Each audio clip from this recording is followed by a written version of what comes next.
स्वागत है दोस्तों।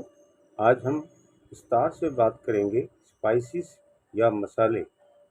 इसके बारे में मैं आपसे कुछ और अपना अनुभव साझा करूंगा।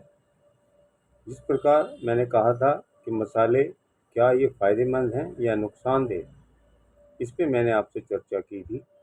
आप भी अनुभव करते हैं और अवश्य ही जानते होंगे कि मसाले जो हैं, बेशक भोजन बनाने में इनका उपयोग है और शताब्दियों से इसका प्रयोग हो रहा है।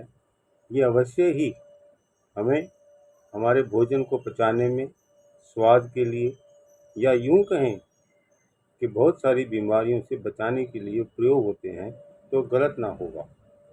पर ये जानें कि मसाले जिस प्रकार मैंने पहले कहा, ये सूखे हुए कम, यदि हरे हों तो ज़्यादा अच्छा है, अधिकांशतः। लेकिन ये भी देखें कि मिश्रण के रूप में इनका प्रयोग कम करेंगे तो अच्छा होगा। इसकी मात्रा पर भी हमें ध्यान देना चाहिए और इसका जो ऋतु है उसका भी हमें ध्यान देना चाहिए। ऐसे ही काल यानी कि दिन का समय है या रात का समय, इस पे भी हमें ध्यान देना पड़ेगा। रही बात है कुछ अवस्थाओं में, जैसे प्रेगनेंसी है, छोटे बच्चे हैं, बड़े बूढ़े हैं या यूँ कहें जिनको कुछ बीमारियां हैं, उस अवस्था में हमें मसालों का उपयोग बहुत सोच समझ कर करना चाहिए ताकि इसका फ़ायदा ज़्यादा हो, नुकसान कम हो। आपने अवश्य ही कुछ लोगों को देखा होगा जो मसालों की उपयोग करते हुए ये जानते हैं कि मसाले फ़ायदे जितना देते हैं उससे ज़्यादा नुकसान करते हैं।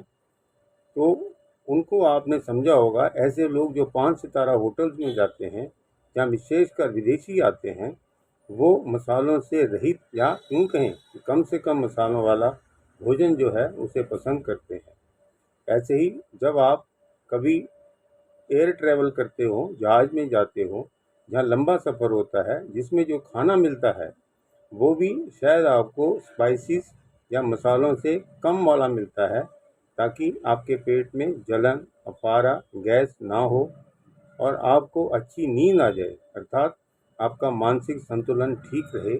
नहीं तो इतने सारे लोग जो यात्रा में करते हैं, उनके लिए यदि कोई प्रॉब्लम होगी पेट की, तो शायद ऐसी सुविधा प्लेन में नहीं होती ताकि वो अपने पेट को ठीक कर पाएँ। ऐसे ही जब कभी हम अस्पताल में दाखिल होते हैं, तो वहाँ पे जो डायटीशियन है, हमें जो खाना देती है, वो बहुत नियंत्रित रूप में देती है, जिसमें मिर्चें लाल नहीं होगी तो काली मिर्च होगी, वो भी एक नियमित मात्रा में। नमक जो है वो भी नियमित मात्रा में देते हैं। घी उसमें बहुत कम होता है। कहने का मेरा ये भाव है कि इन 3 अवस्थाओं में अवश्य ही जो मसाले हैं उनका उपयोग बहुत कम होता है ताकि किसी भी अवस्था में किसी भी व्यक्ति को नुकसान ना हो, ऐसा मेरा विश्वास है। आप भी अवश्य जानते होंगे कि नमक, तेल और मसाले, इन सब का मिश्रण हमारे शरीर में, खासकर जो पेट की अंग हैं, उनको तो अवश्य खराब करता ही है। साथ साथ जो हमारे हार्मोन्स हैं, एंडोक्राइन ग्लैंड्स हैं, वो भी धीरे धीरे प्रभावित होते हैं, जिससे विशेषकर लाइफस्टाइल बीमारियां जैसे ब्लड प्रेशर है, डायबिटीज़ है, जोड़ों के दर्द हैं, यहाँ तक कि पेट कब्ज होना या यूँ कहें कि कैंसर जैसी बीमारियां भी अब बढ़ रही हैं। इसके अलावा जो दूसरी चीज़ें हैं, वो विशेषकर आप अनुभव करेंगे जब यंग अवस्था में या बचपन से ही मसालों वाली चीज़ों को हम बच्चों को परिचय देते हैं, इंट्रोड्यूस करते हैं, तो पैकेज जो चीज़ें हैं वो हम बच्चों को देंगे, उनको आदत डालेंगे, तो उनका स्वभाव भी गुस्सैल वाला, ज़िद्दी होता है, उनका व्यवहार भी अच्छा नहीं होता जैसा हम उनसे उम्मीद रखते हैं। तो मैं ये कहूँगा कि हमारे मनोबल को, अर्थात मानसिक स्थिति को संतुलित करने के लिए मसालों का उपयोग भी हमें सोच समझ कर करना चाहिए। इसकी मात्रा कम हो ताकि हम अपने शरीर को जो आंतरिक बीमारियों से बचा पाएँ, साथ साथ मानसिक जो रोग हैं उससे भी हम बच सकें।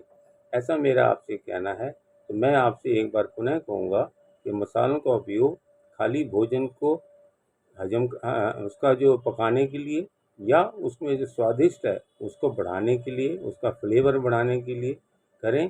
पर सारांश में ये देखें कि कौन सी जो मसाला है अच्छा हो, 1 या 2 हो, ज़्यादा मसालों का उपयोग ना किया जाए। और साथ में जो मसाला कि जो प्रकृति को उसके दुष्परिणामों को बढ़ाने वाली चीज़ें हैं, जैसे शराब है या सिगरेट है या ऐसी कुछ चीज़ें हैं जिससे हमारे शरीर के अंदर उस रोगों को कम करने की बजाय नुकसान ज़्यादा होता है, हमें इन चीज़ों से भी बचना होगा।